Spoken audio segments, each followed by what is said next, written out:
Hi everyone, this is Dr. Miguel Soto, and as customary, I want to welcome you to the H.O.P.E Institute. Today, we're going to be visiting a dear friend. Her name is Margaret Hardman-Muyer, and she is an expert at equine therapy. What is it? Let's find out. Working as always, right? Right. Who do we have here? This is Sonny. All right. He's a registered Arabian horse. Okay. Oh, he's beautiful. Thank you. And how long have you had Sonny? I've had him for about 12 years, I think. 12 years. So has this have you worked with children with this Yes. horse? So we're going to be talking about that. Maybe you can show me around so my viewers here at the H.O.P.E Institute can see what you do and have a better understanding and see if this is the right fit for them. All right? Okay. Thank you. So Margaret, I know that many people and my viewers have to be asking themselves, what is equine therapy and what's the difference? I mean, why this type of therapy? There are basically two types of equine therapy. One is a therapy like someplace like SIRE, which is SIRE, like SIRE would do, where the clientele is mostly people who are mentally retarded or have some physical disability that would help them with their they need to get their balance or their posture, core the strength in together, their core. and their self-confidence up. And that place, it's riding therapy. The kids ride on the horse, usually with a person on either side to make sure they stay in the saddle until they know what they're doing. Okay, that's one type. That's not the type that I did. The other type is using the horses. The horses are the therapists, really. And my job as a therapist is just to interpret what the horses did when we're toward the end of the session. Because horses are really good at knowing, they have a big heart. Yeah. They know when people are sad or when they're angry or when they're whatever, and they will act that out. Correct. You know, so our job then is to, talk with the client and say, okay, so what did you experience? Oh, and then talk to them about what the horses were telling us and how does that fit with what you think you were feeling. So you help, right. you facilitate the process and help the people interpret their own feelings through their interactions with the horses. That's amazing. So yeah. I can see that the main difference of this is that it's so much more dynamic. It is. It's hands-on. And I see we even have a therapeutic cat. Yes, 6 toes. 6 toes, and he has 6 toes on his front feet. Amazing, amazing. But yeah, and he's been around here a long time, and the kids play with him a lot too. Now, this particular barn is a lesson barn, so the kids come here to have riding lessons. Right. Okay. But you'll also see them, a gang of them, playing with the horses or doing stuff with the horses. It's more than just riding. It's more than just riding. It's a whole different dynamic. And they learn a lot about not only getting along with the horses, but getting along with other kids and with adults, because we do have a lot of adult people who come here too. So Margaret, so Sonny lives here and you come see him every day? Is that every week or?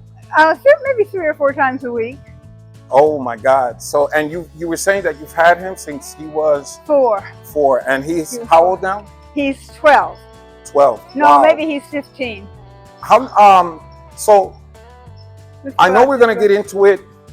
We are going to talk about the type of therapy, the benefits of the therapy, how people can access the therapy.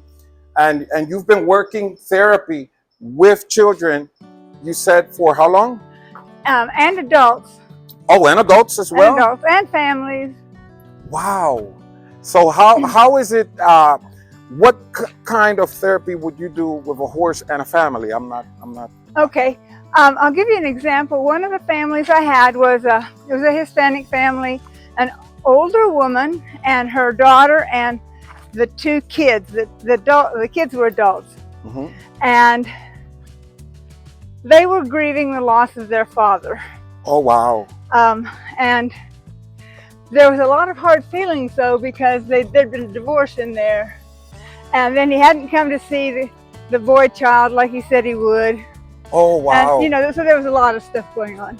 So it was a lot of grief, a lot of A loss. lot of loss for this family, and we worked with them every week for about, I guess, 6 months almost.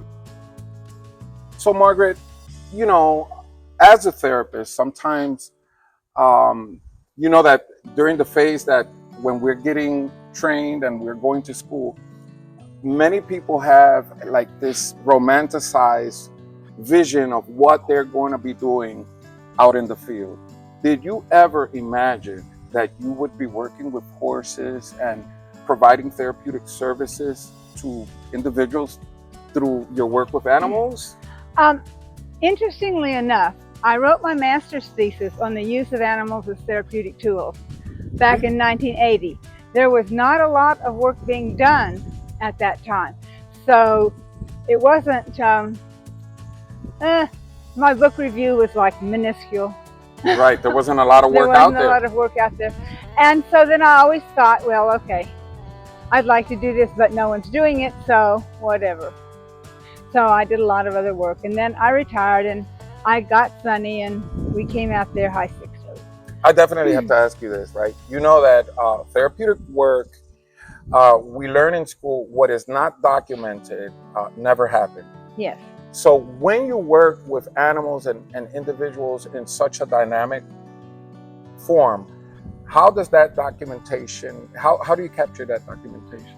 We have a form that has the client's name, other people that might be there, like their family members, if they're children, which horses we used, and then a summary of what we did, and how the child or the adults reacted to whatever. And with kids, it's kind of interesting. Well, a lot of the children that we worked with were hyperactive, ADD, couldn't control their emotions. And so a lot of the work that we were doing was with those kids to try to get them to calm down a little bit and to act like real people. or at least to control and process all that, right. that energy, right? All right. And the good thing about horses is they're big. They're big. They're big. They're big. And the kids generally like animals. And so we would put them in a safe environment, like we used this arena a lot, but and we would build something depending on the child. Correct. You know, everybody's different, so right. I can imagine it's most likely build some sort of a maze for them to go through with the horse or something. Awesome. And they would learn very quickly that you cannot run up to the horse and wave your arms. You can't jump up and down. The horse is going to run away. Right. Or he's going to well, we don't use horses usually that will kick, but they might just run over the boy. You know? Correct. So they have to learn to moderate themselves to some extent. Yeah. So for me, it's really important for you guys to know that when you get into the field, there are so many channels in which you can connect to your clients and that you can provide service. It doesn't need to have, you don't need to have a boring practice, you know? So there's a lot of stuff that is really, really exciting. Margaret, I know that there's a lot of misconceptions. People sometimes think they know, but what would you tell somebody who may be considering equine therapy, but they feel nervous around horses, like I was, but what would you tell them? And any last comments that you want to let our viewers know before we leave? Okay.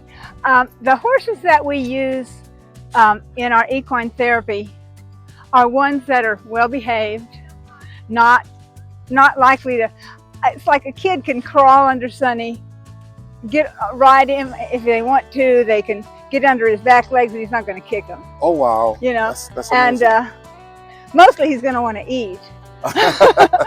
That's great, and I'm sure the kids will too. Yes, let's do that away. Yeah.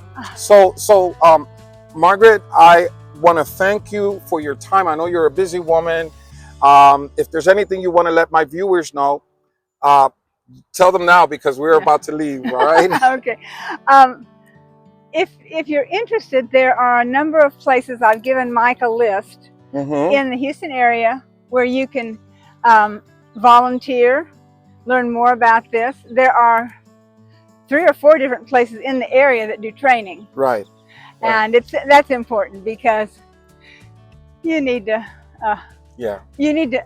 Being a good therapist is one thing, but being able to interpret what the horse is doing is a totally different thing. Yeah. And I always say people call it service.